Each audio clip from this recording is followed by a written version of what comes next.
सूत्र के पहले एक दो प्रश्न पूछे गए, उनकी बात कर लेनी उचित। एक मित्र ने पूछा है कि आप जो कह रहे हैं वो बात समझ में भी आती है और समझ में आती भी नहीं, तो क्या करें? उनका प्रश्न मूल्यवान है। ऐसी सभी की प्रतीति होगी, क्योंकि समझ के दो तल हैं। एक तो जो मैं कहता हूं वह आपकी बुद्धि की समझ में आ जाता है, आपकी बुद्धि को युक्तिपूर्ण लगता है, आपकी बुद्धि को प्रतीत होता है कि ऐसा होगा। ये समझ ऊपर ऊपर है, ये समझ प्राण के भीतर तक नहीं उतर सकती। ये समझ आपके पूरे व्यक्तित्व की समझ नहीं है, आत्मिक नहीं है, इसलिए ऊपर से समझ में आता हुआ लगेगा।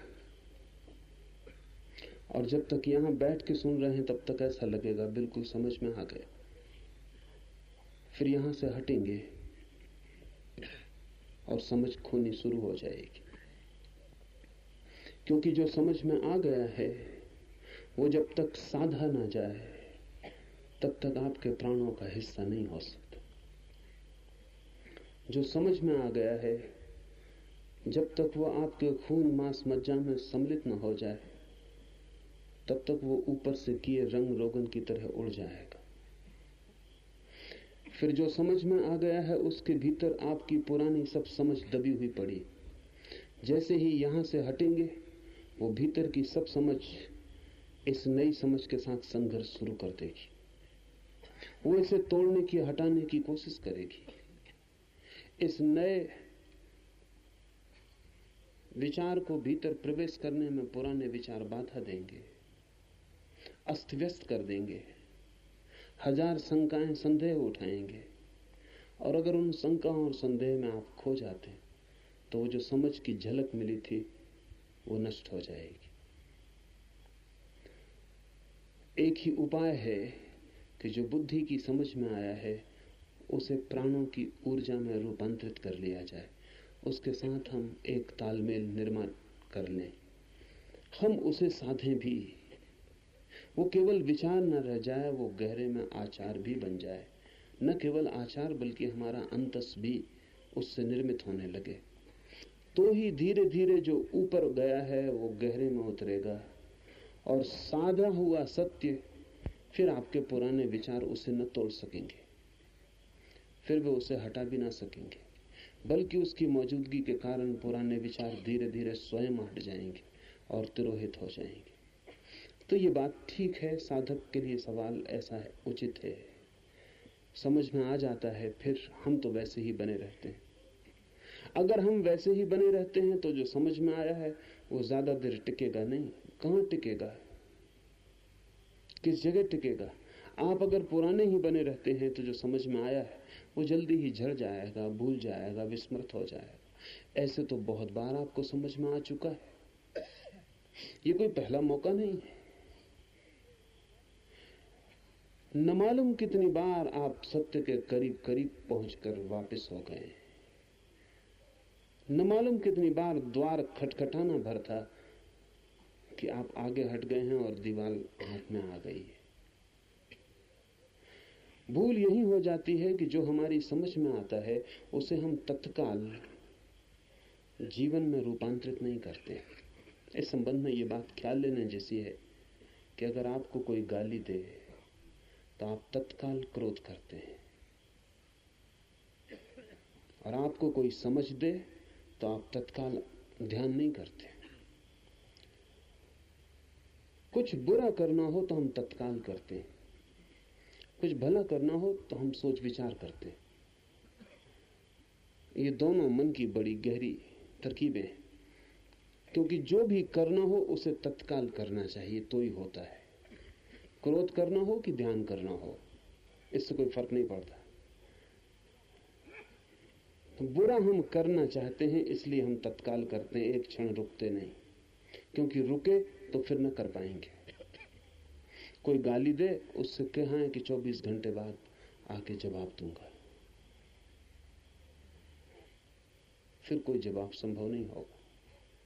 24 घंटा तो बहुत लंबा वक्त है। 24 क्षण भी अगर आप चुपचाप विचार में व्यतीत कर दें तो शायद क्रोध करने का मन नहीं रह जाए, शायद हंसी आ जाए, शायद उस आदमी की नासमझी पता चले, या शायद वो ठीक ही गाली दे रहा है ये भी पता चल जाए।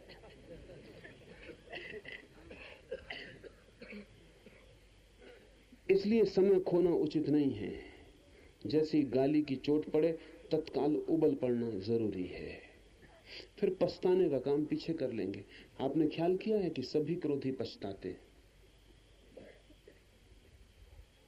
क्रोध करने के बाद पछताते। अगर थोड़ी देर रुक जाते तो क्रोध करने के पहले ही पछतावा आ जाता और क्रोध कभी ना होता। जिसका पछतावा क्रोध के बाद आता है वो कभी क्रोध से मुक्त नहीं हो पाएगा। जिसका पछतावा क्रोध के पहले आ जाता है वही मुक्त हो सकता है, क्योंकि जो हो चुका वो हो चुका, उसे अन किया नहीं किया जा सकता। लेकिन जगह कहां है? गाली दी आपने, इधर क्रोध भपका, दोनों के बीच में स्थान कहां है कि मैं थोड़ा सोच लूं, विचार कर लूं, विमर्श कर लूं, देख लूं अतीत के अपने संकल्प न मालूम कितनी बार किए हैं कि क्रोध न करूंगा, खोज लूं अतीत में कितनी बार क्रोध करके पछताया हूं। उतना मौका नहीं, समय नहीं, स्थान नहीं। उधर गाली, इधर आग निकलनी शुरू हो जाती। थोड़ी सी जगह बनाए, क्रोध मुश्किल हो जाएगा। क्रोध में तो नहीं बनाते जगह, लेकिन ध्यान में थोड़ी जगह बनाते, इसलिए ध्यान भी मुश्किल हो जाता। जब कोई शुभ और सही और ठीक बात की चोट पड़ती है, उसे उसी क्षण करने में हम नहीं लग जाते, हम राह देखते। वो जो बीच का समय है वही अस्त व्यस्त कर देगा। गरम लोहे पर चोट मारनी चाहिए। तो विचार करते रहते हैं कि चोट मारें या न मारें, तब तक लोहा ठंडा हो जाता। फिर चोट भी मारते हैं तो कोई परिणाम नहीं होता। एक मित्र आज आए थे, वो कहते हैं संन्यास लेना है, लेकिन अभी और थोड़ा समय चाहिए, सोचना है। मैंने उनसे पूछा और कितनी बातों के संबंध में जीवन में सोचा है? अगर और बातों के संबंध में सोचा होता तो संन्यास कभी का फलित हो गया होता, क्योंकि सोच विचार का अंतिम परिणाम संन्यास है। जो भी आदमी सोचेगा, विचारेगा, इस जीवन में भोग उसके लिए व्यर्थ हो ही जाने वाला है। तो मैंने उनसे पूछा और कितना सोचा विचारा है, किस किस बात को सोच विचार के किया है, या कि सिर्फ सन्यास को सोच विचार के लेंगे? कितना समय लगाएंगे सोचने विचारने में? और आप ही सोचेंगे ना, तो कल आप सोचते हैं कि आप कुछ ज्यादा बुद्धिमान हो जाएंगे। तो जरा पीछे लौट कर देखें, बुद्धि कम भला हो गई हो, ज्यादा होती मालूम नहीं होती। वैज्ञानिक कहते हैं कि 14 साल और 18 साल के बीच में आमतौर से लोगों की बुद्धि रुक जाती, फिर कभी बढ़ती नहीं। ये भी बहुत विशेष लोगों की बात है।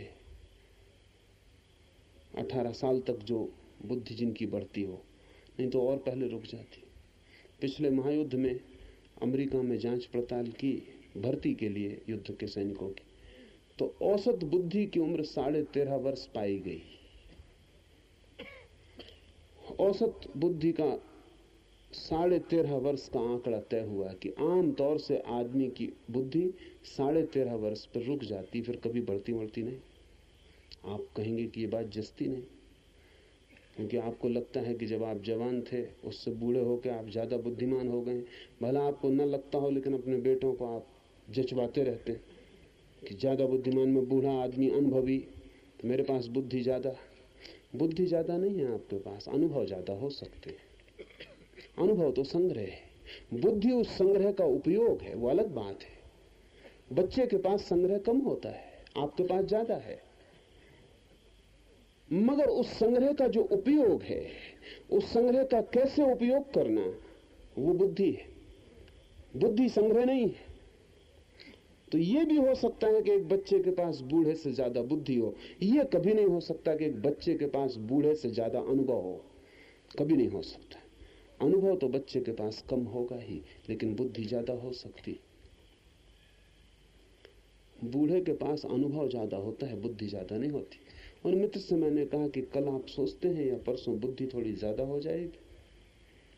इतना ही होगा कि अभी इस विचार की हवा में, अभी इस ध्यान की तरंग में, अभी इतने सन्यासियों के आनंद और मुक्त प्रभाव में एक ख्याल उठा है मन में।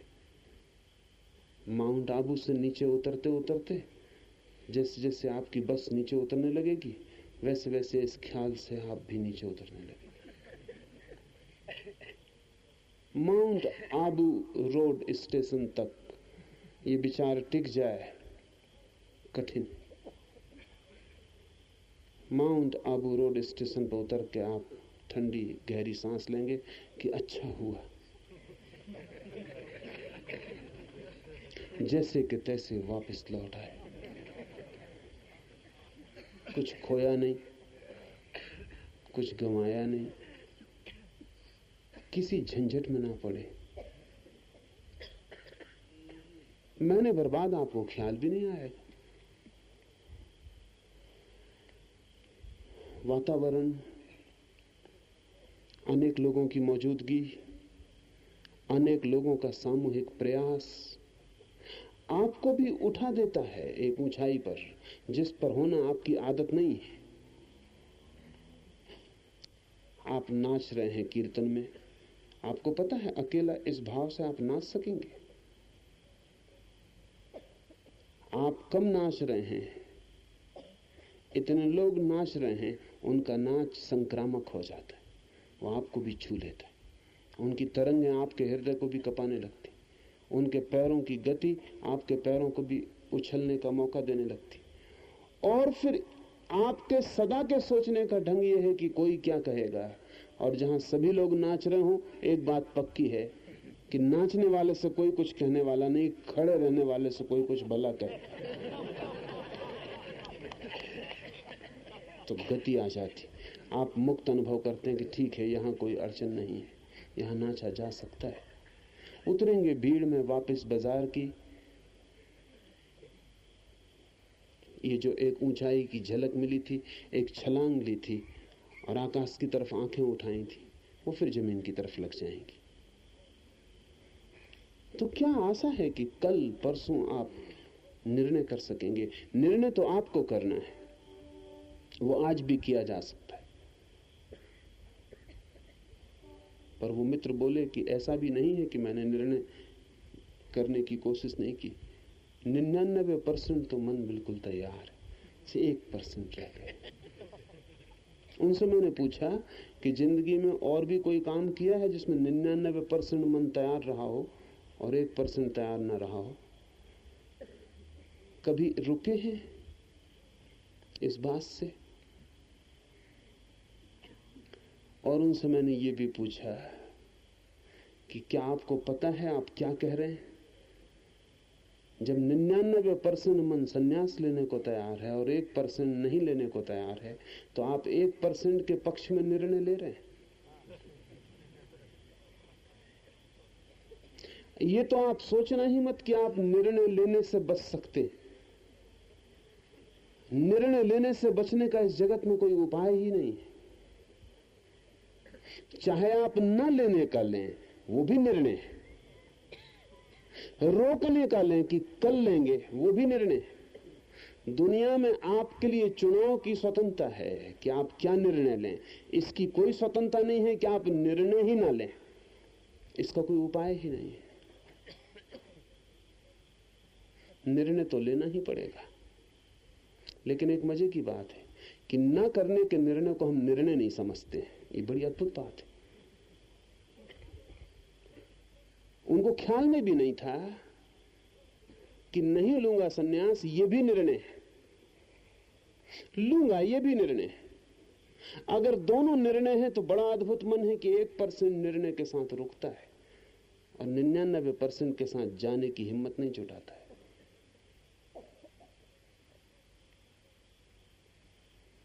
हम अपने को धोखा देने में बड़े कुशल हैं। ऊपर बुद्धि को समझ में आ जाता है सन्यास, तो हम डरते भी हैं। हम सोचते हैं थोड़ा वक्त मिल जाए। वक्त इसलिए नहीं कि हम सोच लेंगे, वक्त इसलिए कि ये प्रभाव क्षीण हो जाएगा और वो जो 99% है वो 1% रह जाएगा, और जो 1% है वो 99% हो जाएगा। और जब 99% था तब हमने नहीं निर्णय लिया सन्यास का, तो जब 1% होगा तब हम लेने वाले हैं। तो आपकी समझ, चूंकि आप उसे रूपांतरित नहीं करते, निर्णय नहीं बनाते, डिसीजन नहीं बनाते, कभी गहरी नहीं जा सकती। इसे ठीक से ख्याल में ले लें। बहुत बार सुन लेंगे, समझ लेंगे, फिर वैसे के वैसे रह जाएंगे। बल्कि इसका एक खतरा भी है कि जब बहुत बार सुन सुन के समझ के आप वैसे के वैसे रह जाते, तो धीरे धीरे आप चिकने घड़े हो जाते, क्योंकि इतनी चीजें फिसलती हैं आप पर से, तो चिकनाहट पैदा होती। इतने विचार आप पे गिरते हैं और आप वैसे ही रह जाते हैं, और विचार गिर जाते हैं नीचे और घड़ा अपनी जगह बैठा रहता, घड़ा चिकना हो जाता। तो जितनी बार आप ऐसी बातें सुन के वैसे रह जाते हैं, उतना कठिन होता जा रहा है, क्योंकि तब बात गिरेगी नहीं कि खिसल जाएगी नीचे। घड़ा बिल्कुल चिकना हो गया, रास्ते बन गए खिसलने के। अच्छा है अच्छी बात ही ना सुने, सुने तो हिम्मत करें और अपने को बदलने का निर्णय लें।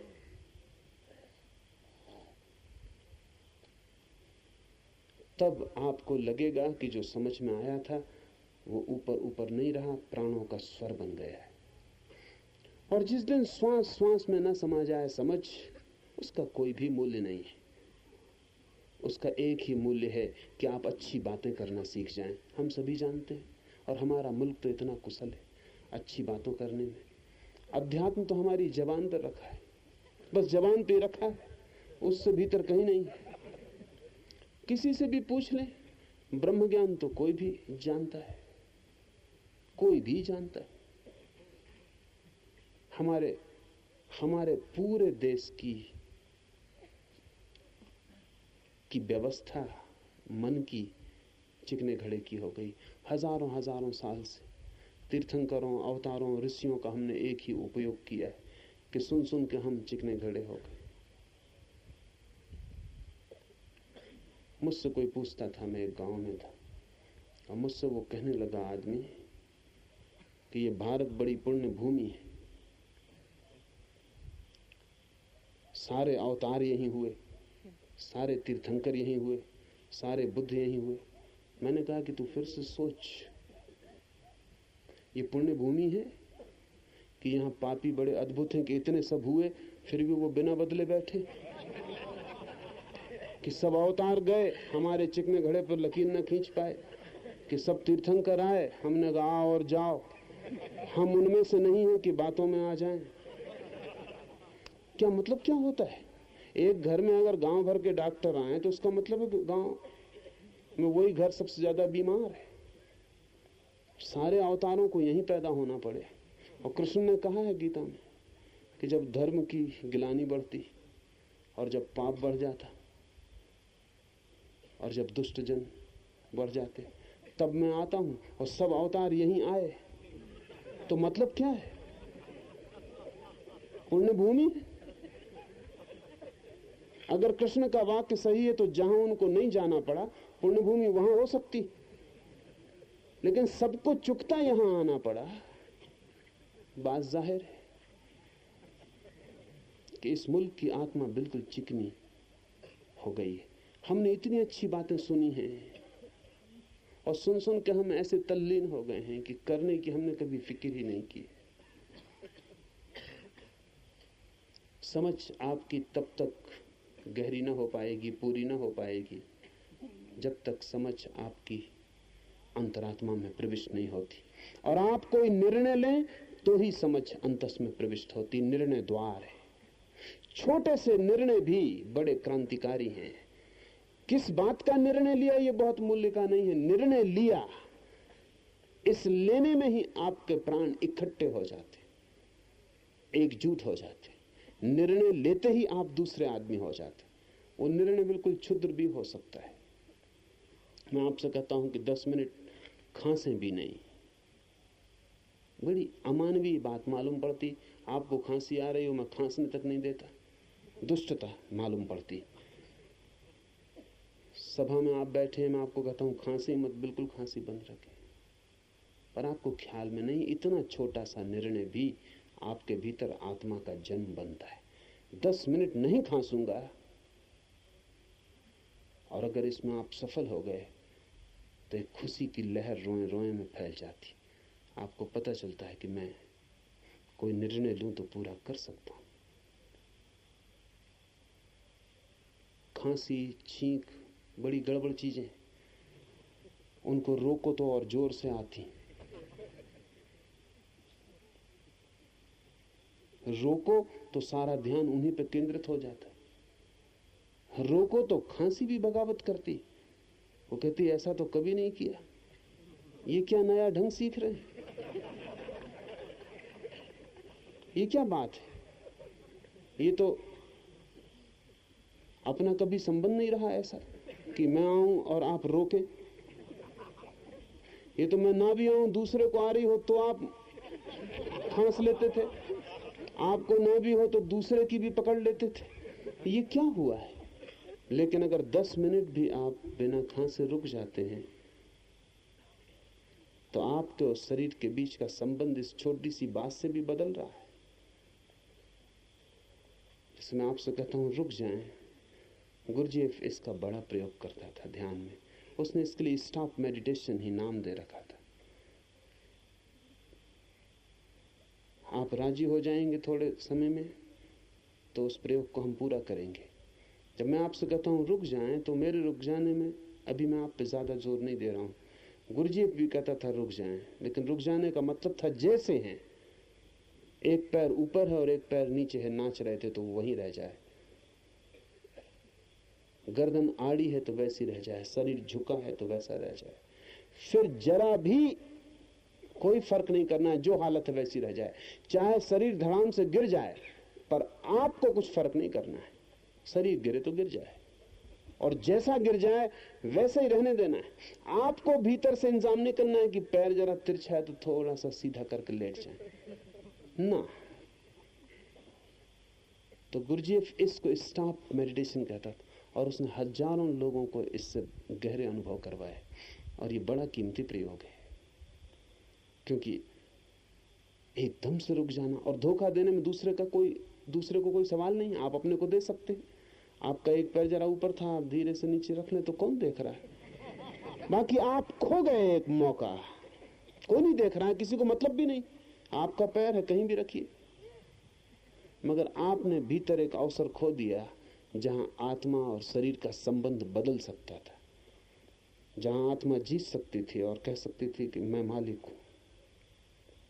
अगर आपने धीरे से पैर रख लिया संभाल के और फिर आराम से खड़े हो गए कि अब देखो इस स्टाफ का प्रयोग कर रहे हैं, तो आप किसी और को धोखा नहीं दे रहे, आपके शरीर ने आपको धोखा दे दिया। छोटे छोटे निर्णय, बहुत छोटे छोटे निर्णय भी बड़े परिणामकारी हैं। छोटे से कोई संबंध नहीं, निर्णय से संबंध है। डिसिसिवनेस, निर्णायक बुद्धि, तो आपकी समझ धीरे धीरे गहरी उतर जाएगी। तो जो मैं कह रहा हूं उसे सिर्फ सुन न लें, उसे थोड़ा प्रयोग करें। उपनिषद बड़े व्यवहारिक पाठ हैं, इनका सिद्धांत से कोई संबंध नहीं। इनका आपको बदलने, रूपांतरित करने की कीमिया से संबंध है। ये तो सीधे सूत्र हैं जिनसे नए मनुष्य का निर्माण हो जाता है। लेकिन कठिनाई यही है कि कोई दूसरा छेनी हथौड़ी लेके आपका निर्माण नहीं कर सकता। आप ही मूर्तिकार हैं, आप ही पत्थर हैं, आप ही छेनी हथौड़ी, तीनों काम आपको ही करने हैं। अपने ही पत्थर को अपने ही निर्णयों की छीनी हथौड़ी से, अपने ही संकल्प की शक्ति से काटना है, छांटना है। अपनी ही समझ के अनुसार अपनी मूर्ति को निर्मित करना है। इसमें क्षण भर का भी स्थगन, सदा के लिए स्थगन हो जाता है। जिसने कहा कल करेंगे वो फिर कभी भी नहीं करता है। और अच्छा होता कि वो कहता कि कभी नहीं करेंगे, वो भी एक निर्णय होता। वो मित्र आए तो मैंने उनसे कहा कि यही निर्णय कर लो कि सन्यास कभी न लेंगे, कभी, तो भी फायदा होगा। पर तुम कहते हो कि सोचेंगे, लेंगे कि नहीं लेंगे। ये इनडिसिसिवनेस, नहीं लेंगे यही पक्का कर लो तो भी कुछ निर्णय तो किया।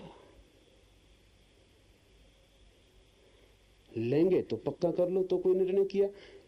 नहीं लेंगे ये भीतर की स्थिति है, लेकिन इसको भी साफ नहीं होने देते। इसको भी कहते हैं कि नहीं लेंगे जरूर, थोड़ा समय। इस तरह अपने को धोखा दे जाते हैं। सन्यास एक निर्णय है, एक संकल्प है, परिणामकारी है। लोग मुझसे पूछते हैं क्या होगा गिरुए वस्त्र पहन लेने से। मैं उनसे कहता हूं कुछ भी ना होगा तो 3 महीने पहन डालो। वो कहते हैं लोग हंसेंगे, तो इतना तो कम से कम होगा।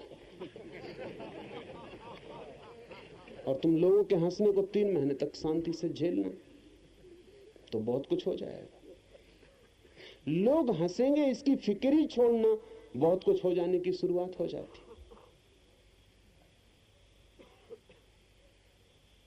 लोग मुझसे कहते हैं बाहर की बदलाहट से क्या होगा, आप तो भीतर की बदलाहट बता दें। मैं उनसे कहता हूं बाहर तक की बदलाहट की हिम्मत तुम्हारी नहीं, तुम भीतर की बदलाहट की बातें कर रहे हो। कपड़े बदलने में प्राण छूटते हैं, चमड़ी अगर बदलने लगूंगा तो मुश्किल पड़ेगी, और भीतर की तुम बातें कर रहे हो। लेकिन हम धोखा देने में कुशल हैं, हम अपने को धोखा देने में कुशल हैं। और जो आदमी अपने को धोखा दे रहा है वो कभी धार्मिक नहीं हो सकता। ख्याल रहे, दूसरों को धोखा देने वाला धार्मिक हो सकता है, खुद को धोखा देने वाला धार्मिक नहीं हो सकता, क्योंकि फिर कोई रास्ता ही नहीं बचता है। एक और मित्र ने पूछा है, अच्छे कर्म बुरे कर्मों को काटते नहीं हैं बल्कि उन पर आच्छादित हो जाते हैं, इसलिए बुरे तथा अच्छे सभी कर्मों का फल भोगना अनिवार्य है। क्या बुरे कर्म तथा अच्छे कर्म क्रम से फल देते हैं या बिना क्रम के फल देते हैं? यदि बुरे कर्मों का क्षय अच्छे कर्मों से नहीं किया जा सकता, तब अच्छे कर्म करने का कोई औचित्य नहीं हो सकता। क्या यह सिद्धांत समाज के लिए उपयोगी है? इसे थोड़ा सा ख्याल में ले लें। बुरे कर्मों का क्षय अच्छे कर्मों से नहीं किया जा सकता, तो उन मित्र को ऐसा चिंता लगी होगी कि फिर कोई अच्छा कर्म करेगा ही क्यों। और तब तो समाज के लिए बड़ा खतरा हो जाएगा। बात बिल्कुल उल्टी है। आपको अगर पता है कि बुरे कर्म अच्छे कर्म से काटे जा सकते हैं, तो आप बुरे कर्म मजे से किए जाते हैं, क्योंकि कभी भी अच्छा कर लेंगे और काट लेंगे। दवा हाथ में है तो बीमारी से डर क्या है? गंगा स्नान कर लेंगे, सब कर्म धुल जाएंगे। किसी साधु संत का आशीर्वाद ले लेंगे, सब कर्म धुल जाएंगे। चोरी की है, दान कर देंगे उसी पैसे से, और तो पैसा है भी कहां। बड़ा चोर बड़ा दानी हो जाएगा, लाख चुराएगा 10,000 दान करेगा। चोरी में डर नहीं है फिर कोई, क्योंकि दान से हम चोरी को काट लेंगे। किसी की हत्या कर देना, फिर एक बच्चे को जन्म दे देना। एक जीवन लिया, एक दे दिया। ये दुनिया इतनी बुरी सिर्फ इसलिए है कि आपको ये पक्का पता है कि बुरा भी कट जाता है। जब मैंने आपसे कहा कि बुरे को काटने का कोई भी उपाय नहीं, अच्छा कर्म भी बुरे कर्म को नहीं काटेगा, तो आपको बुरा कर्म करते वक्त पुनः सोचना होगा कि जो नहीं कट सकता है और जिसे भोगना ही पड़ेगा अनिवार्यतया, जिसमें कोई उपाय नहीं है, न कोई अच्छा कर्म साथ देगा, न दान पुण्य साथ देगा, न गंगा, न तीर्थ, न गुरु, न भगवान, कोई आशीर्वाद साथ न देगा, जो किया है वो मुझे भोगना ही पड़ेगा। तो करते वक्त आपको ठीक से सोच लेना है, क्योंकि ये बात आखिरी हुई जा रही, इसमें अब कोई उपाय नहीं। इसमें ऐसा नहीं कि रोएंगे भगवान के सामने कि हम तो पतित हैं और तुम पतित पावन हो, तो कुछ करो, हमारा कुछ न बिगड़ेगा, तुम्हारा नाम बदनाम होगा कि तुम पतित पावन हो। और हम तो इसीलिए करते रहे पाप कि न करेंगे पाप तो तुम पतित पावन कैसे रहोगे। तो अब दिखाओ अपना पतित पावन रूप।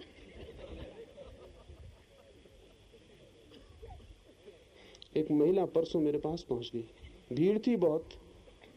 उस भीड़ में उसने एकदम से कहा कि आशीर्वाद दीजिए। तो मैंने कहा अच्छी बात। दूसरे दिन वो वापस आ गई। उसने कहा आशीर्वाद फलेगा तो, क्योंकि अच्छे महात्मा जो होते उनका आशीर्वाद फलता है, अपना आशीर्वाद दिया था। मैंने कहा तो मुश्किल मामला दिखता है, मुझे तू अदालत में ले जाएगी, मुझे पता भी तो चले कि मामला क्या है, किस मामले में तेरा आशीर्वाद फलवाना।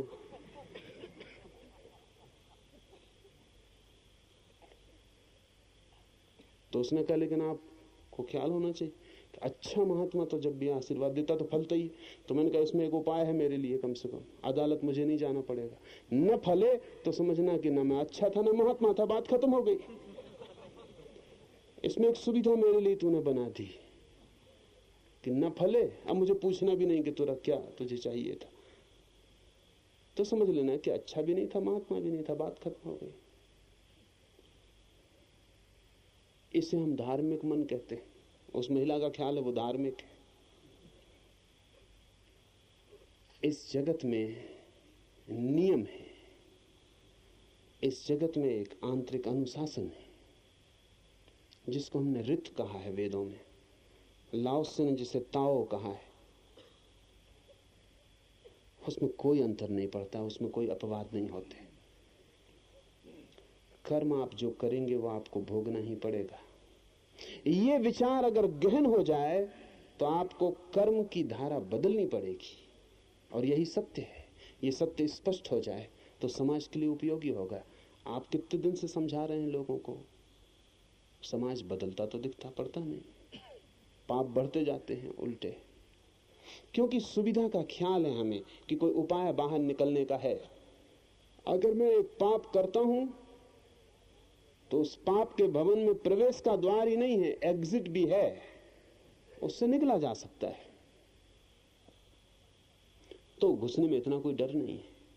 मैंने जो आपसे कहा उसका मतलब यह कि एग्जिट नहीं है, आपको भोगना ही पड़ेगा। भोग कर ही बाहर निकल सकते हैं, काटने का उपाय नहीं है, भोगना ही काटना है। एक ही निर्जरा है कि उसे भोग लेना पड़ेगा तो वो कट जाएगा, और कोई निर्जरा नहीं है उससे। और दूसरी बात उन्होंने कही कि फिर अच्छे कर्म करने का औचित्य क्या रह जाता है। तो उनके प्रश्न से भी जाहिर है बात कि अच्छे कर्म का औचित्य उनकी नजर में भी बुरे को काटने के लिए ही है।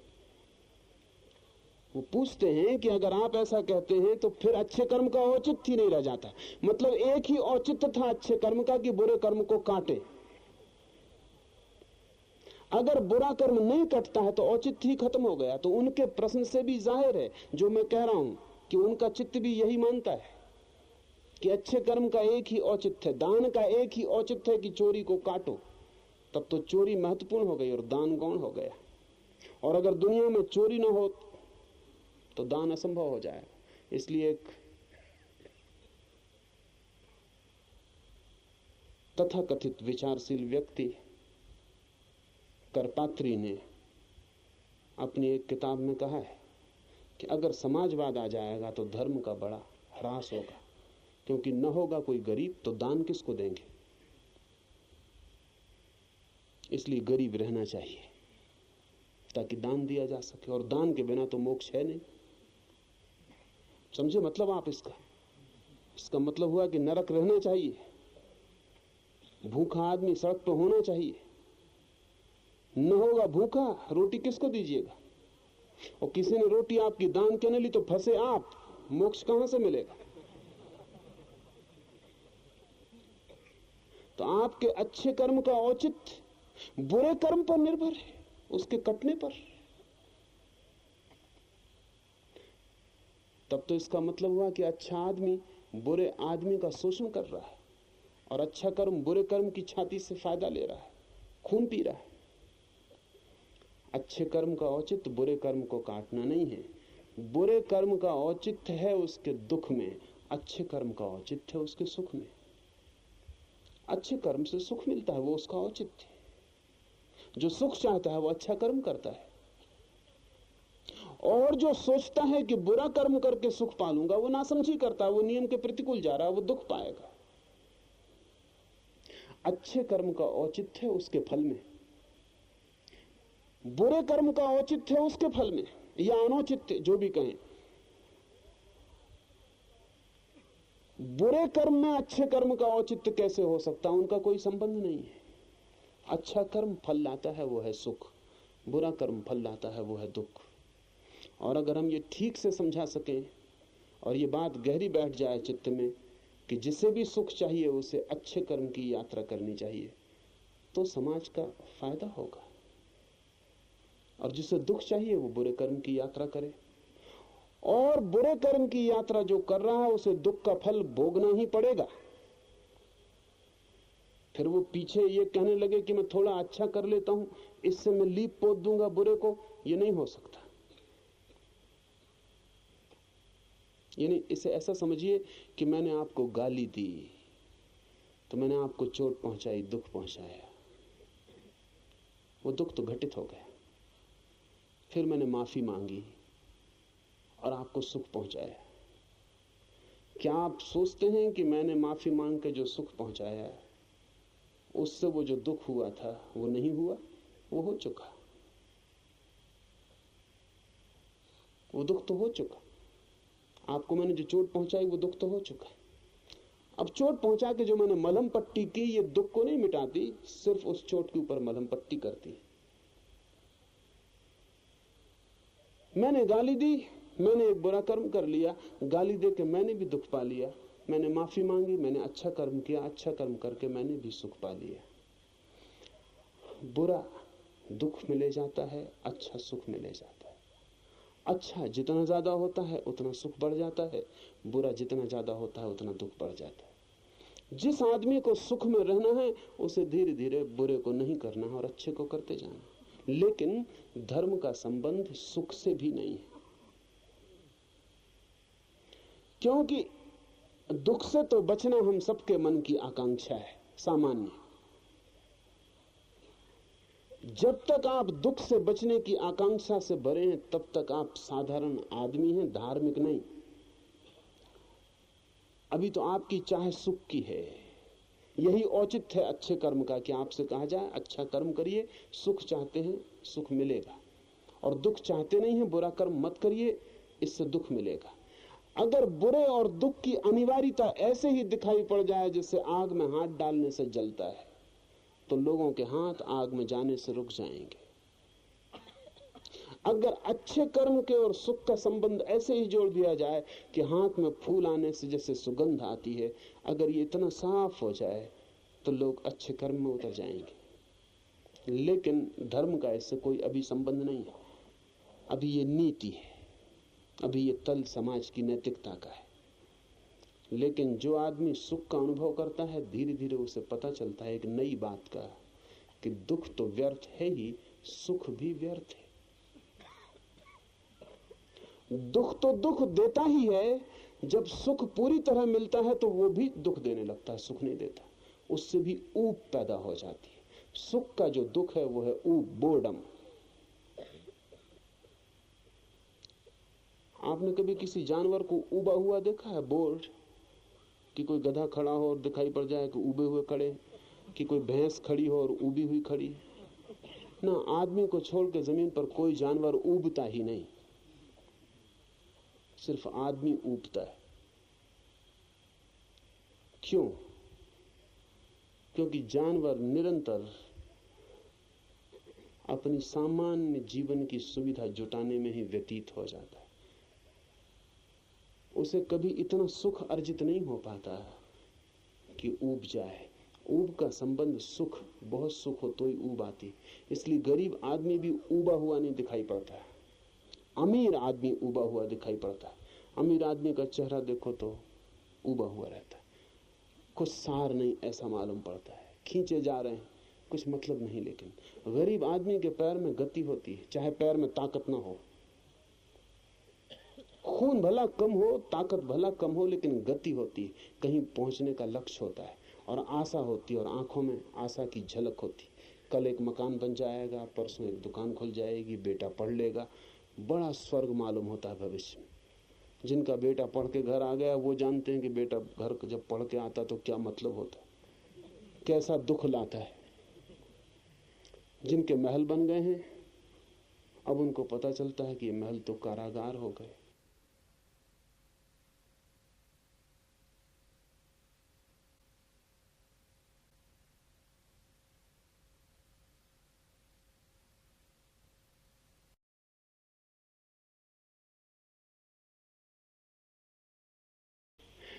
जब सुख पूरा मिल जाता है तब पहली दफे पता चलता है कि इससे भी ऊब रहे हैं हम।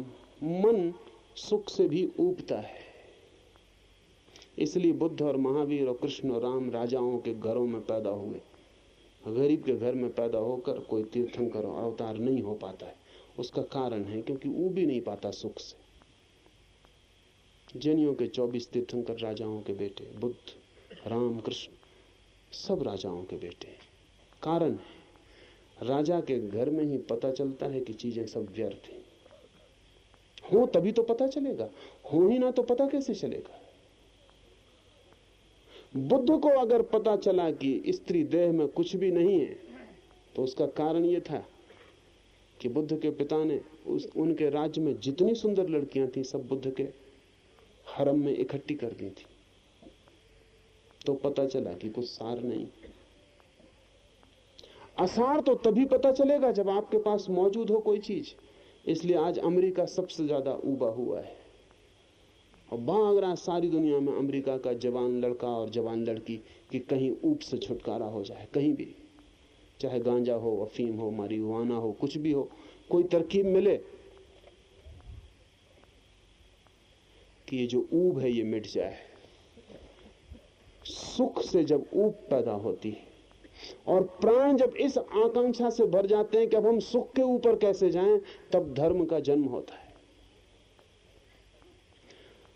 तो अच्छे कर्म के औचित्य दो हुए।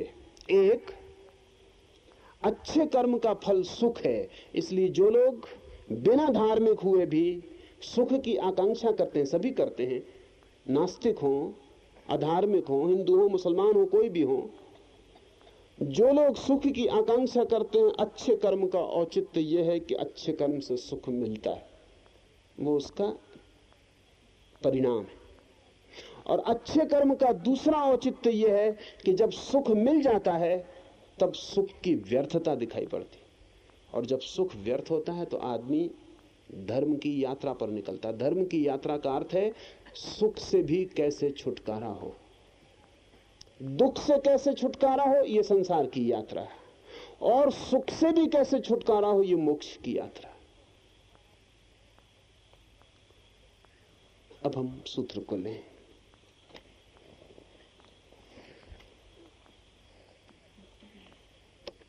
प्रारब्ध कर्म तो उसी समय सिद्ध होता है जब देह के ऊपर आत्मबुद्धि होती है, पर देह के ऊपर आत्मभाव रखना तो कभी इष्ट नहीं। इसलिए देह के ऊपर की आत्मबुद्धि को तज कर प्रारब्ध कर्म का त्याग करना। कर्म तो पकड़ता ही हमें तब है जब हम मानते हैं कि ये शरीर मेरा है। इसका अर्थ हुआ कि कर्म शरीर को पकड़ता है, हमें कभी नहीं पकड़ता।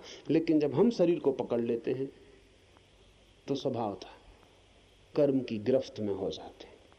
कर्म पकड़ता है शरीर को और हम भीतर से पकड़ लेते हैं शरीर को। कर्म पकड़ता बाहर से शरीर को, हम भीतर से पकड़ लेते हैं शरीर को। तो कर्म से हमारा संबंध जुड़ जाता है शरीर के माध्यम से। कर्म आत्मा को कभी नहीं पकड़ता, सदा ही शरीर को पकड़ता है।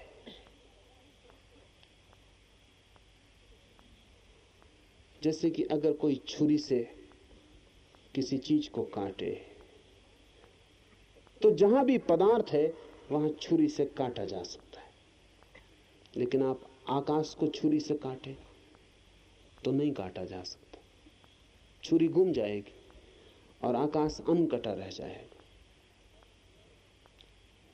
कर्म का जो प्रभाव है, जो परिणाम है, वो जो छुरी है कर्म की, वो पदार्थ को काट सकती है।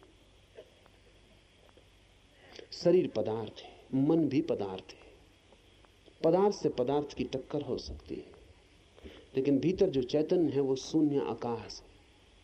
कोई कर्म उसे काटता नहीं, छूता नहीं। लेकिन एक बात हो सकती है कि वो जो भीतर चैतन्य है वो अगर शरीर को मान ले मेरा, इसकी उसे स्वतंत्रता है मानने की। चेतना को स्वतंत्रता है ये मानने की कि वो मान ले कि मेरा,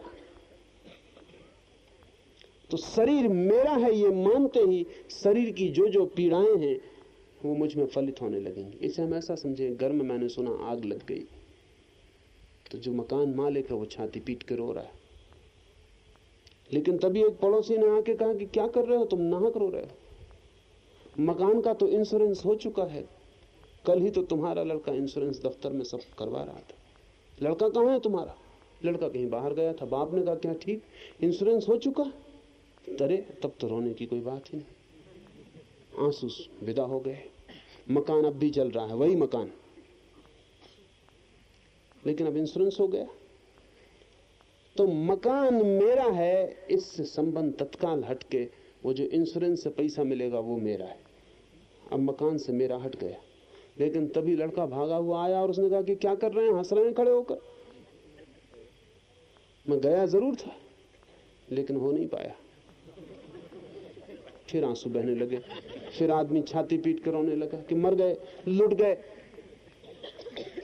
मकान वही का वही है, मगर बीच में क्या हुआ, मेरा मकान से अलग हो गया, फिर मकान से मेरा जुड़ गया। शरीर के साथ हमारा मेरा भाव ही हमारे दुख का कारण है या सुख का, हमारे सब कर्मों का। मेरा भाव हट जाए, फिर शरीर पर होते कर्मों की प्रक्रिया का स्वयं से कोई संबंध नहीं रह जाता। तो ये सूत्र कहता है, मेरा भाव, आत्म भाव रखना ही समस्त कर्मों की प्रक्रिया को साथ देना है, कोऑपरेट करना है, सहयोग देना है। हट जाए मेरा भाव, पता चल जाए कि मैं कौन हूं, शरीर नहीं हूं, तो जैसे इस आदमी को पता चला कि मकान मेरा नहीं है अब जलता रहे, ऐसा ही बुद्ध और महावीर को पता चल गया है कि ये मकान मेरा नहीं है, जलता रहे। हट गए पीछे। उसका पता चल गया जो इस मकान में रहने वाला है, उसका पता चल गया जो मकान में जरूर है लेकिन मकान ही नहीं। आत्मभाव का हटना ही समस्त प्रारब्ध कर्म का त्याग है। फिर कर्म का कोई अर्थ नहीं है, त्याग हो गया। देह की भ्रांति यही प्राणी के प्रारब्ध कर्म की कल्पना है, पर आरोपित अथवा भ्रांति से जो कल्पित हो वो सच्चा कहां से होगा।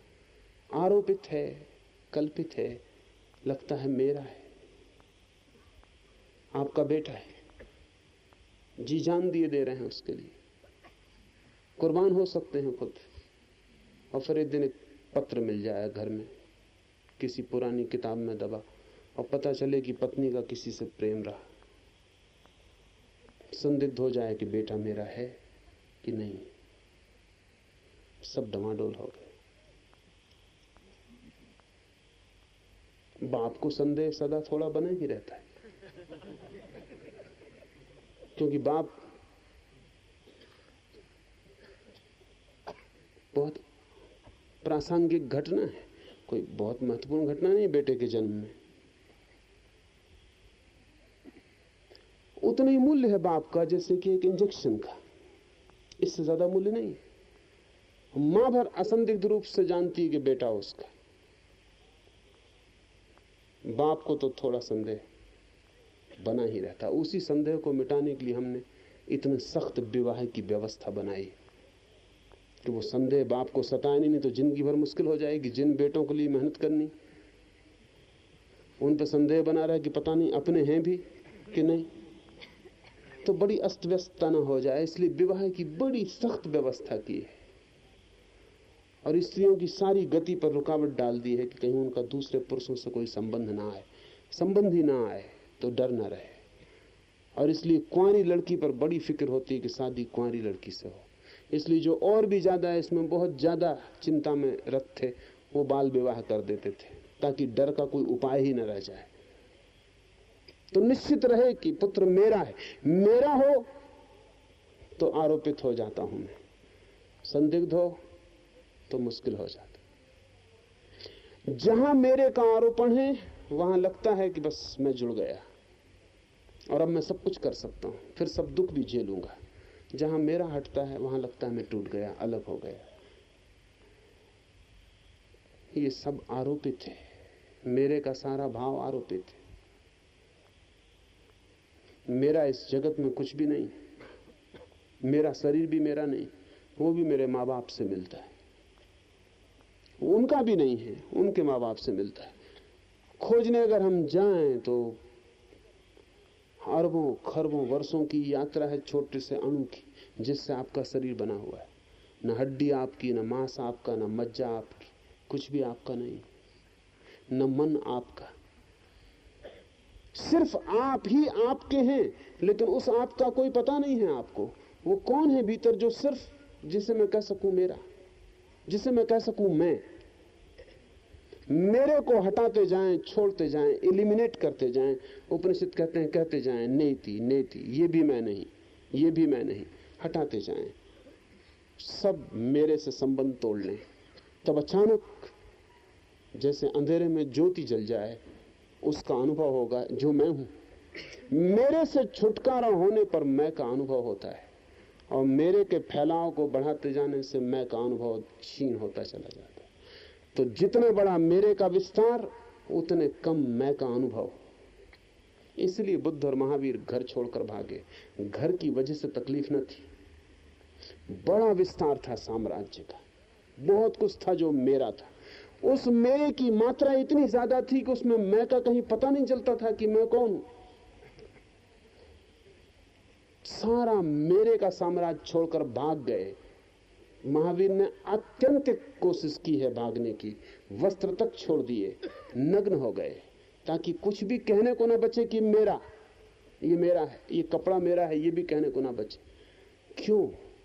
सिर्फ एक कारण से, ताकि ये जो मेरे के बड़े विस्तार में मैं की कोई अनुभूति नहीं होती, पता नहीं चलता, सबको छोड़ के भाग जाऊं, खालिस अकेला रह जाऊं, तो शायद पता चले कि मैं कौन।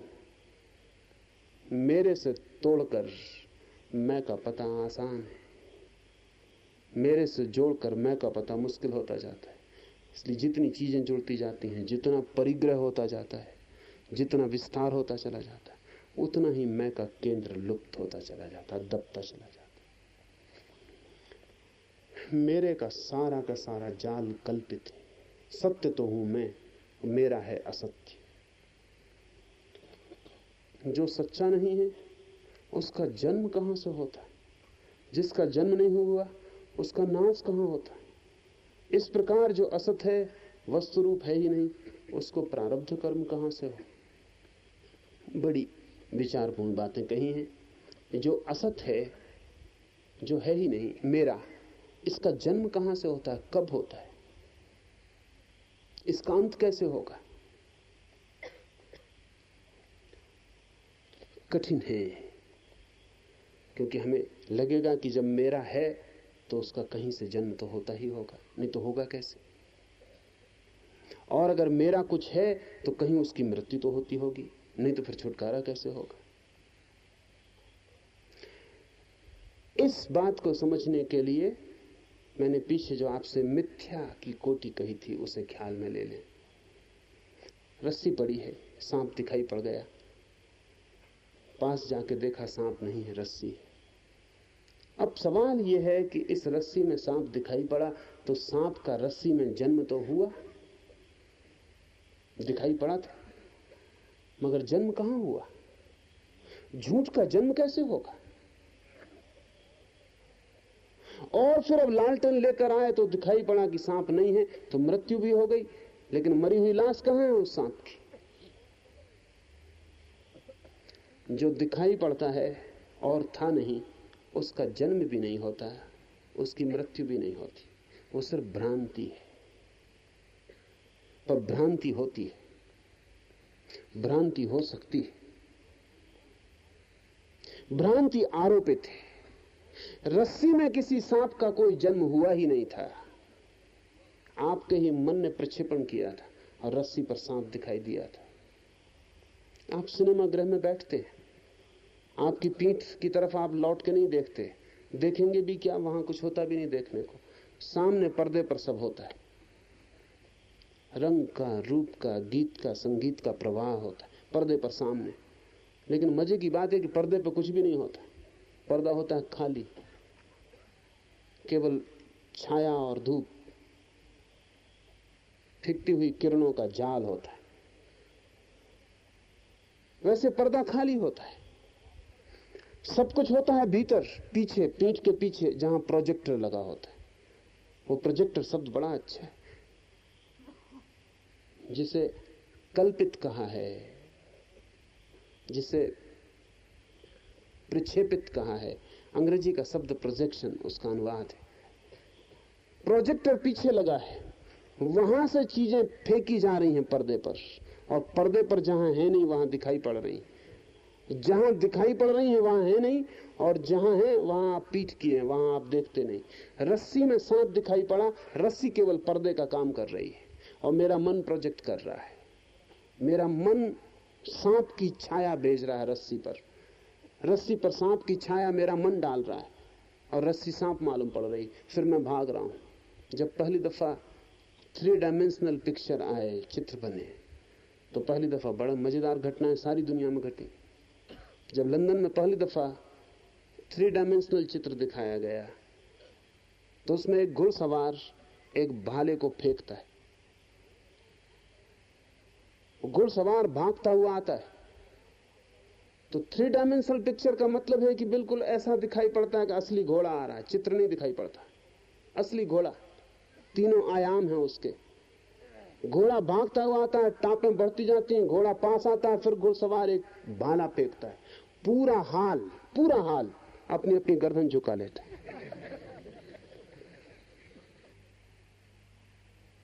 पूरे हाल में बीच में जगह बन जाती भाले के निकलने, चीख मच जाती हैं, महिलाएं बेहोश हो जाती।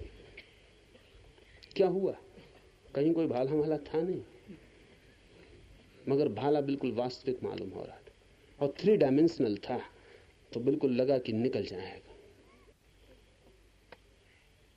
तो उस क्षण में झुक जाना, क्योंकि मन को भीतर क्या पता कि भाला असली है कि नकली, कि दिखाई पड़ रहा है नहीं।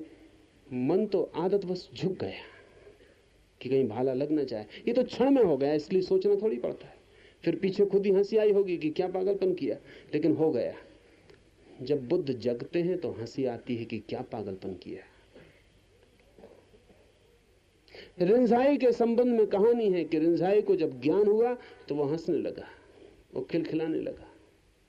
और जब उसके शिष्यों ने पूछा कि आप क्यों हंस रहे हैं, क्या हो गया, तो रिंझाई ने कहा कि मुझे परम ज्ञान हो गया। तो उन्होंने कहा परम ज्ञान? पर हमने कभी ऐसा सुना नहीं कि परम ज्ञान होने के बाद कोई इस तरह हंसता, आप हंस क्यों रहे हैं? तो रिंझाई लोटपोट हुआ जाता है, उसके पेट में बल पड़ रहे हैं, और वो कह रहा मैं इसलिए हंस रहा हूं कि खूब बुद्धू बने और व्यर्थ बने, कुछ भी न था। जिसे पकड़े थे वो था नहीं, और जिसे छोड़ने की कोशिश कर रहे थे वो भी नहीं था, खुद हम ही थे अकेले। हम ही अपने हाथ को पकड़े हुए थे, जैसा कभी कभी रात में होता है ना, कि अपने ही हाथ से अपनी छाती दबाए हुए और अंदर सपना चल रहा है कि कोई छाती पे चढ़ा बैठा है, और जब आंख खुलती तो कप रहे हैं, पसीना छूट रहा है। अपने ही हाथ छाती पे पड़ गए थे, उनके वजन की वजह से लग रहा था। नींद में सभी इंद्रियां बहुत सतेज हो जाती हैं, इसलिए जरा सा वजन बहुत वजन मालूम पड़ता है, जरा सा वजन बहुत वजन मालूम पड़ता है।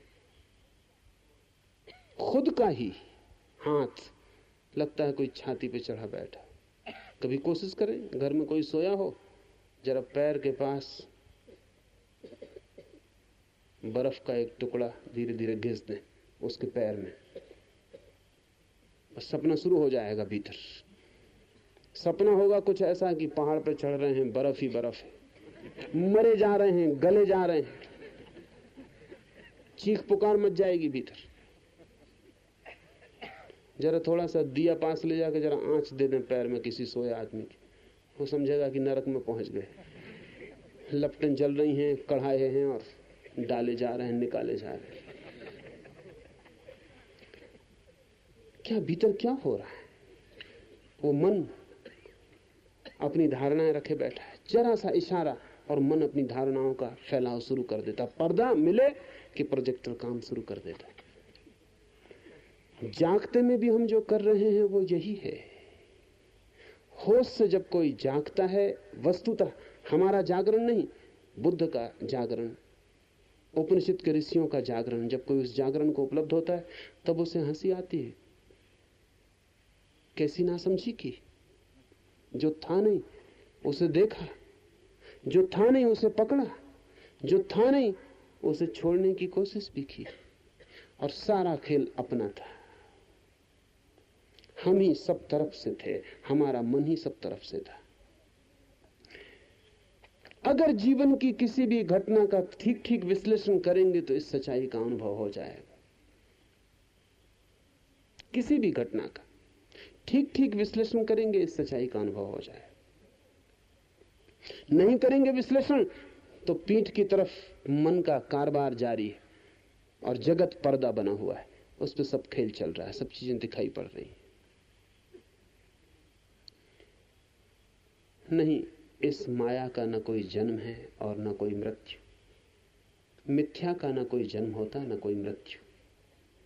देह यह अज्ञान का कार्य है, उसका ज्ञान द्वारा जो समूल नाश हो जाता है, तो यह देह रहती कैसे है?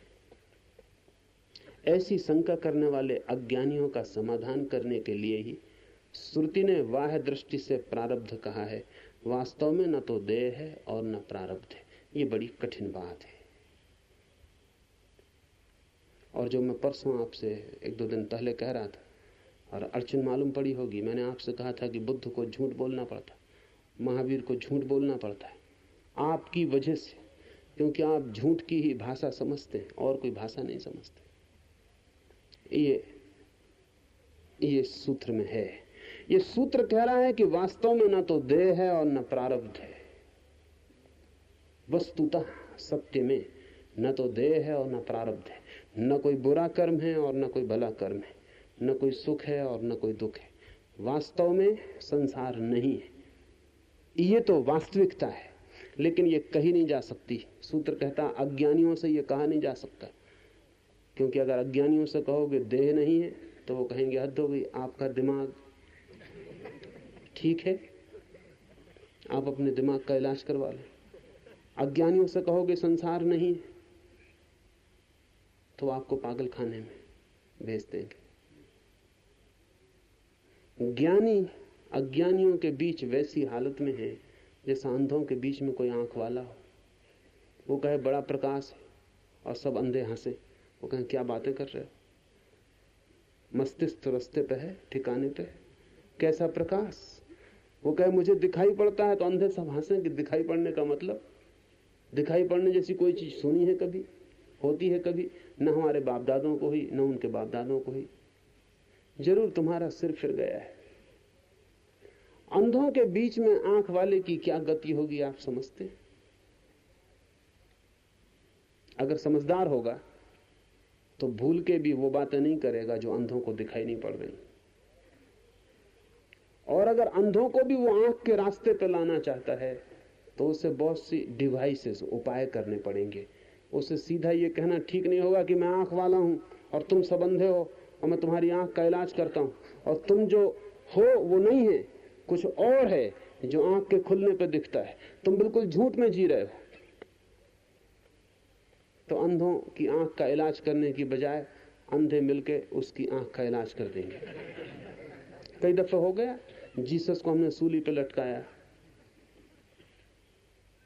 मंसूर को हमने काट डाला, सुकरात को जहर पिला दिया, उसका कारण कुछ और नहीं है। उसका कारण सिर्फ इतना ही है कि ये लोग सीधी सीधी बातें कहने लगे जो हमारी पकड़ के बाहर है। और इनकी बातें अगर हम मान के चलें तो हम चल ही नहीं सकते, हमारा भी कसूर नहीं है। लेकिन आप जान के हैरान होंगे कि भारत में हमने किसी बुद्ध, किसी महावीर, किसी रामकृष्ण को फांसी नहीं दी। जीसस को सूली लग गई जेरूसलम में, मंसूर को मुसलमानों ने मार डाला, सुकरात को यूनानियों ने काट डाला। इस मुल्क में हमने किसी बुद्ध, किसी महावीर, किसी कृष्ण को कभी नहीं काटा, मारा, सूली नहीं दी। आप जानते हैं कारण क्या है? कारण बड़ा अद्भुत है, और वो कारण यह है कि कृष्ण और बुद्ध और महावीर, जीसस और सुकरात से अंधों के साथ बातचीत करने में ज्यादा कुशल है, और कोई कारण नहीं। कुल कारण इतना है, वो ज्यादा कुशल है। और कुशलता की वजह है क्योंकि इस मुल्क में हजारों साल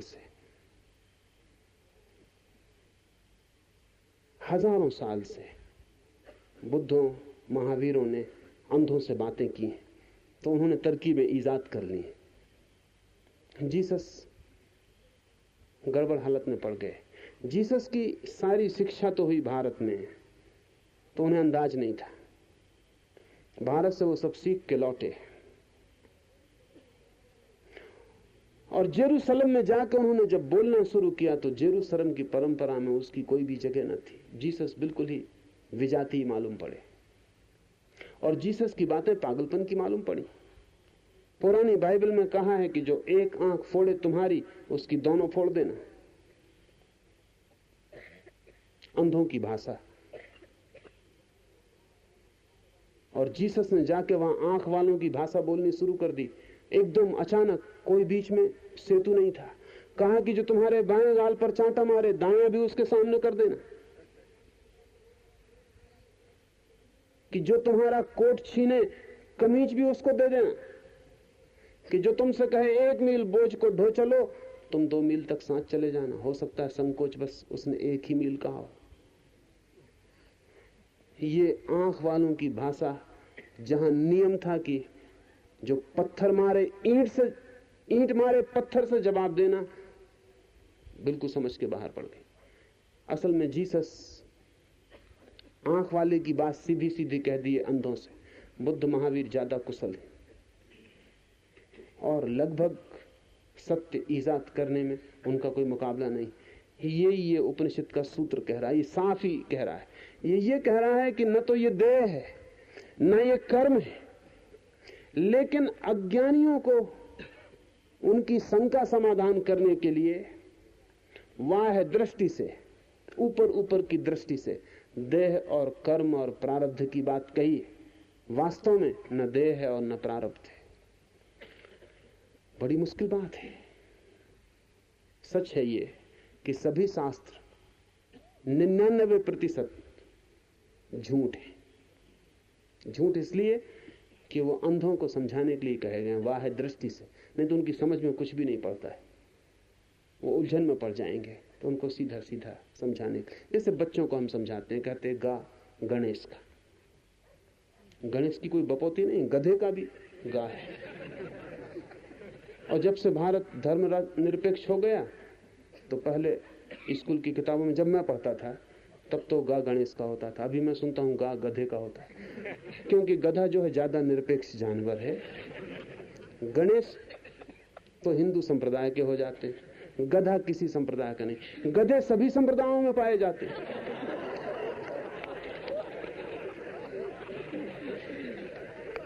पर बच्चे को हम समझाते हैं गा गणेश का है या गा गधे का है, और बच्चा पकड़ ले, और फिर जब भी गा आए कहीं तो पहले बोले गा गधे का, और फिर आगे बढ़े तो मुश्किल हो जाएगी। वो तो सिर्फ सहारा था।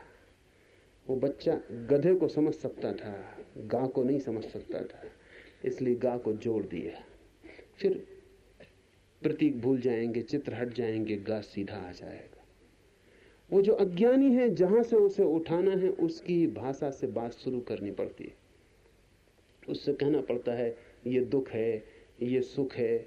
सुख चाहते हो तो अच्छा कर्म करो, दुख चाहते हो तो ही बुरा कर्म करो। ना भी चाहते हो दुख, बुरा करोगे तो बुरा फल पाओगे, अच्छा करोगे अच्छा फल पाओगे। अगर दोनों से छूट जाओगे तो फिर तुम्हें कोई फल नहीं मिलेगा, और जब कोई फल नहीं मिलता है तो तुम मुक्त हो जाते हो। लेकिन ये सारी की सारी बात एक बात मान के चल रही हैं हम कि ये सारा वास्तविक का जगत है। लेकिन जब कोई आदमी जागता है, जब होश से भरता है, जब शरीर से टूट जाता है और अज्ञान नाश होता है, तब उसे बड़ी हंसी आती है। जो छूट गया पीछे वो वास्तविक नहीं था, एक बड़ा सपना था, एक बड़ा सपना था, वास्तविक नहीं था। और जो उपाय हमने बताए थे वे भी सपने के भीतर सपने थे। ऐसा समझें तो आसानी होगी। रामकृष्ण तो भक्त थे काली के, पर बड़े विनम्र थे और कोई और मार्ग बताए तो सदा पालन करने को तैयार रहते थे। फिर एक वेदांत के शिक्षक तोतापुरी का आगमन हुआ और तोतापुरी ने रामकृष्ण से कहा कि ये क्या लगा रखा है, ये क्या कीर्तन भजन, क्या इससे होगा? एक को खोजो, ये तो दो है, भक्त और भगवान, दो नहीं, एक ब्रह्म। तो रामकृष्ण अद्भुत थे, उनके पैरों में सिर रख दिया और कहा कि ठीक, मुझे शिक्षा दें, मुझे सिखाएं। तो ध्यान पर तोतापुरी रामकृष्ण को बिठाता है और रामकृष्ण आंख बंद करके खूब आनंदित होते हैं। तोतापुरी कहता क्या हो रहा? तो वो कह रहे माँ दिखाई पड़ती। तो उन्होंने कहा कि सब फिजूल बकवास, में यहाँ रुकूंगा नहीं, माँ दिखाई पड़ती तुम इतने काहे के लिए आनंदित हो रहे? ये सब कल्पना है, ये माँ और ये काली, ये सब तुम्हारी ही धारणा है। रामकृष्ण कहते हैं होगी, लेकिन आनंद बड़ा आता है। तो तोतापुरी ने कहा कि अगर इसी आनंद में पड़े रहना है तो परम आनंद कभी ना आएगा। तो रामकृष्ण ने पूछा क्या करूं? तो तोतापुरी ने कहा कि एक तरकीब करो, जब काली भीतर दिखाई पड़े उठाओ एक तलवार और दो टुकड़े कर दो। तो रामकृष्ण ने कहा तलवार वहां कहां से लाएंगे? स्वाभाविक, कहां से तलवार ले आएंगे एकदम से? और भीतर अगर बाहर तलवार हो भी तो ले कैसे जाएंगे? और काली जब दिखाई पड़ेगी तो कैसे, कहां है तलवार? तो तोतापुरी ने कहा कि जिस मन से काली को भीतर खड़ा कर लिया है उसी मन से एक तलवार भी खड़ी कर लेना। जब तुम काली तक को भीतर खड़ा करने में सफल हो गए हो तो छोटी सी तलवार न कर पाओगे। ये सपने के भीतर सपने की विधि, समझे मेरा मतलब? काली भी एक कल्पना है भीतर, सुखद है पर है तो कल्पना, अपना ही फैलाव है, अपना ही भाव है जो मूर्तिमंत हो गया भीतर। अपनी ही चाह है, अपने ही रंग है जो हमने ही डाल दिए भीतर। वो जो काली खड़ी है भीतर और रामकृष्ण भीतर जो उसके चरणों में सिर रखे पड़े हैं, बड़े मजे की बात है कि वो काली भी रामकृष्ण का ही भाव है और वो सिर रखे हुए भी रामकृष्ण पड़े। तो तोतापुरी ने ठीक कहा कि तलवार क्या बाहर से ले जानी पड़ेगी? काली को कब बाहर से ले गए थे? तो जब भीतर काली बना ली, एक तलवार भी बना लो। और तुम तो कुशल मालूम पड़ते हो, जब काली को देखते हो इतने आनंदित होते हो तो मतलब तुमने बिल्कुल पक्की मजबूत काली बना ली और तुम्हें शक शुबा भी नहीं है उसकी सच्चाई में। एक तलवार और बना लो। रामकृष्ण बड़े उदास हो जाते थे कि ये कैसे होगा, तलवार से मैं खुद ही काली को काटूं। तो तोतापुरी ने कहा अगर न कटे तलवार से तो फिर सोचेंगे, तुम कोशिश तो करो। पर रामकृष्ण कहते थे मैं ही खुद काटूं। तो तोतापुरी ने कहा कि फिर मैं रुकूंगा नहीं, और जब तुमने स्वीकार किया कि साधना में उतरोगे वेदांत की तो थोड़ी हिम्मत जुटाओ, ये क्या बच्चों जैसा रोते हो? तो तोतापुरी एक कांच का टुकड़ा ले आया और रामकृष्ण से कहा कि बैठो, ध्यान करो, और जब मैं देखूंगा काली भीतर आ गई तो कहीं तुम भूल ना जाओ, क्योंकि तुम ऐसे मोहित दिखते हो कि तुम भूल जाओगे। और अगर काली याद भी रही तो तुम्हारी हिम्मत भी नहीं दिखती, तुम तलवार उठा लोगे। तुम इतने प्रेम से भरे दिखते हो कि तलवार तुम उठाओगे कैसे? जैसे कोई माँ अपने बच्चे को काटे, उससे भी कठिन तुम्हें होगा, ये भी मैं समझता हूं। तो फिर मैं तुम्हें साथ दूंगा, तुम फिक्र ना करो, जब मैं समझूंगा काली आ गई तो ये कांच का टुकड़ा है, इससे मैं तुम्हारे तृतीय नेत्र की जगह को पूरा का पूरा काट दूंगा। जब तुम्हें यहां दरार मालूम पड़े और लगे खून बहने लगा और दर्द उठने लगे, मैं काटता जाऊंगा, रगड़ता जाऊंगा कांच के टुकड़े से, तब तुम भी हिम्मत उठा के उसी तरह एक जोर की चोट करना तलवार की और 2 टुकड़ों में काली को तोड़ देना। ठीक है, अगर तीसरे नेत्र पर कांच से काटा जाए तो भीतर तीसरे नेत्र में ही दिखाई पड़ता है सब कुछ, वो चाहे काली हो और चाहे राम हो, चाहे कृष्ण हो, कोई भी हो, वो तीसरे नेत्र में ही उनकी प्रतिबिंब बनता है। तो अगर तीसरे नेत्र को बाहर से काटा जाए और भीतर से भी कोई हिम्मत जुटाए तो तीसरे नेत्र के कटान के अनुभव के साथ ही कोई भी भीतर की प्रतिमा टूट के 2 टुकड़े हो जाती। रामकृष्ण ने हिम्मत की, प्रतिमा 2 टुकड़े होकर टूट गई, गिर गई। रामकृष्ण ने लौट के बाहर कहा, the last barrier has fallen, जो आखिरी बाधा थी वो गिर गई। मगर ये सब उपाय मैं समझा ये रहा था कि काली भी एक असत्य भीतर और तलवार भी एक असत्य भीतर, लेकिन एक असत्य से दूसरा असत्य कट जाता है। ये सारे उपनिषद के ऋषि जो नहीं है उसे काटने के लिए उपाय बता रहे हैं, क्योंकि हमने जो नहीं है उसे मान रखा है कि है, तो कुछ उपाय हमें दिए जा रहे हैं जिनसे वो कट जाए। झूठी बीमारी झूठी दवा की मांग करती। हमारा सारा भाव संसार झूठ है, इसलिए इतनी विधियों की जरूरत है। और इसलिए कोई भी विधि काम दे सकती, कोई भी विधि काम दे सकती, बस पकड़ जाए आपको। सपने के भीतर एक सपना, सपने से सपने को काटना और कोई उपाय भी नहीं। सत्य से सत्य नहीं काटा जाता, कट भी नहीं सकता। सत्य से असत्य भी नहीं काटा जाता, कट भी नहीं सकता, क्योंकि असत्य और सत्य का कहीं कोई मिलन ही नहीं होगा, कटेगा कैसे? असत्य से ही असत्य कटता है, एक असत्य से दूसरा असत्य कट जाता है। और जब दोनों गिर जाते हैं तो जो शेष रह जाता है, ऐसा समझें कि कांटा लग गया पैर में, तो एक दूसरा कांटा उठा के उसे निकाल लेते। कांटे से कांटा निकलता है, फिर दोनों कांटे फेंक देते। तो ये सूत्र कह रहा है कि ना तो है देह, ना है कर्म, ना है प्रारब्ध, ना है संसार। वास्तव में आपसे नहीं कह रहा है कि आप मानने लगे कि ना है कर्म, ना है देह, ना है संसार, तभी आप मुश्किल में पड़ जाएंगे। अभी इसी वक्त नहीं, आपके लिए अभी है, क्योंकि अभी आप नहीं हैं, इसलिए सभी झूठ अभी सत्य है। अभी सत्य का पता नहीं है, इसलिए सभी झूठ सत्य हैं। जिस दिन आपको अपने सत्य का पता चलेगा, सभी झूठ मिथ्या हो जाएंगे। स्वयं को जानते ही संसार मिथ्या हो जाता है। स्वयं को न जानने से ही मिथ्या संसार सत्य मालूम होता है।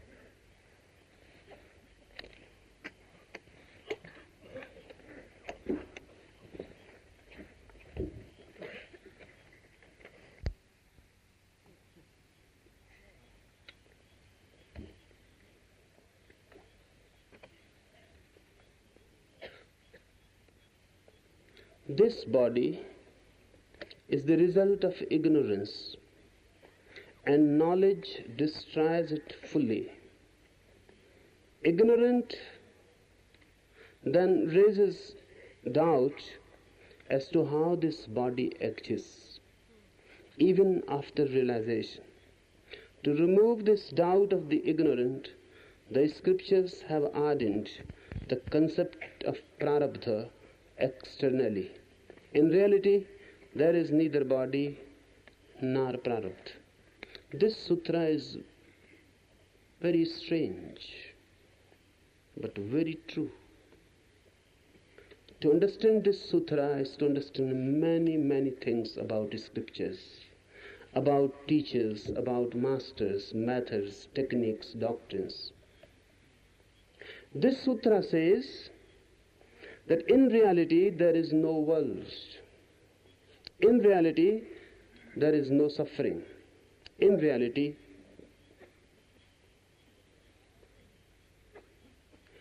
whatsoever you feel and know is not. But in reality, remember, as far as you are concerned, it is real. As far as you are concerned, it is real.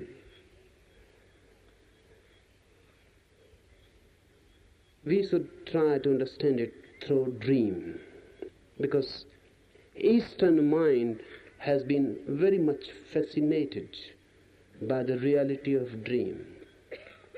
And this sutra can be understood only through it. You are dreaming. While in dream, you can never doubt that the dream is a dream. While dreaming, the dream is true, real as any reality, even more real. Why I say even more real? I say this because when you will get up in the morning, you can remember your dream. But when you go into sleep, you cannot remember what has happened, what was happening when you were awake. This is a rare phenomenon. In dream, you forget your so-called reality completely. You cannot remember that you are a doctor in the day while awake, or an engineer, or a minister. You cannot remember in your dream the facts of the day when you were awake. The whole reality, the so-called reality of the day, is completely washed away by the dream. It seems more powerful. But in the morning, when you get up, when the sleep has gone, you can remember about your dream. It means your reality of the day is not so strong to completely wash away the reality of the dream. In dream you forget your day completely, but in your day, in your waking state of mind, you can remember about your dreams. Dreams appear to be more real. That's why I say even more real. In dream you can never doubt that whatsoever you are seeing is unreal or real. It is real. It is felt authentically real. Why? Why a dream appears so real? And this is not your first experience. You have been dreaming for your whole life. And every day in the morning you have come to know that the dream was unreal. Still, when this night you will go to sleep and dream, you cannot remember your whole life's experience. The dreams are unreal. Again you will fall into the illusion. And you will feel dream as real. In the morning again you will repeat that it was just a dream, nothing real. What is happening? So much experience of dreaming, still dream remains real. Why? Because really anything becomes real if you are absent. Your absence gives reality to false things. In the dream you cannot remember yourself. So whatsoever passes before your eyes becomes real, because you are not. You are so unreal that anything can be felt as real. If you can remember yourself in the dream will drop, will cease immediately. Gurdjieff used to give this technique to his disciples, to remember themselves continuously. In the day, go on remembering, I am. Do whatsoever you are doing, but continuously Make it a point to remember I am, not verbally. Feel it, I am eating. Go on eating. Simultaneously feel I am. Remember I am. You are walking. Go on walking. Remember I am. This Gurdjieff called as self-remembering. Buddha has called this right remembering. Samyak Smriti. Go on remembering I am. If this feeling of I am goes deep, it will follow you in the sleep also. And when there will be a dream, you will remember I am.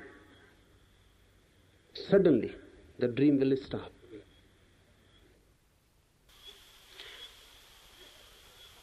If you are, then there can be no dreaming.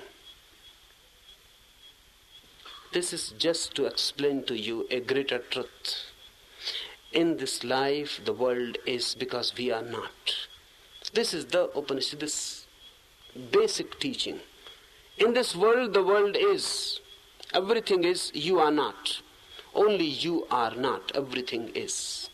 That's why you cannot feel whether it is real or unreal. Remember yourself. Be centered in yourself. Be conscious, aware. And the more intensely you become aware, you will feel simultaneously the world is dropping its reality and is changing into a dream. When totally you become aware, the world becomes a dream. This means if you are real, then whatsoever you experience is a dream. Whatsoever I say. If you are authentically real, conscious, alert, then all your experiences are dreams. If you are unaware of yourself, then your own reality is projected onto the dreams.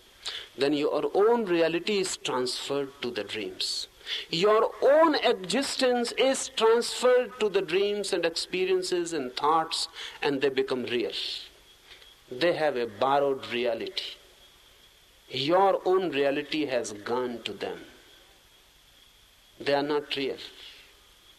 For example, look into a mirror. Your face is there in the mirror. It looks real. It is not. It is just a borrowed reality. It is not real at all. You are real. The mirror reflection is just a dream. Forget yourself completely, as it happens, particularly with women. They forget themselves completely. The mirror figure becomes more real. Look at a woman looking into the mirror. Observe her. What happens? She is no more. Only the mirror is. And the mirror woman, she has become real. She has completely forgotten herself.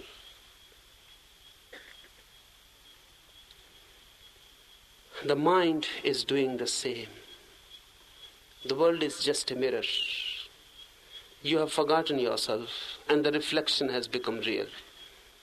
This is a borrowed reality. Remember yourself.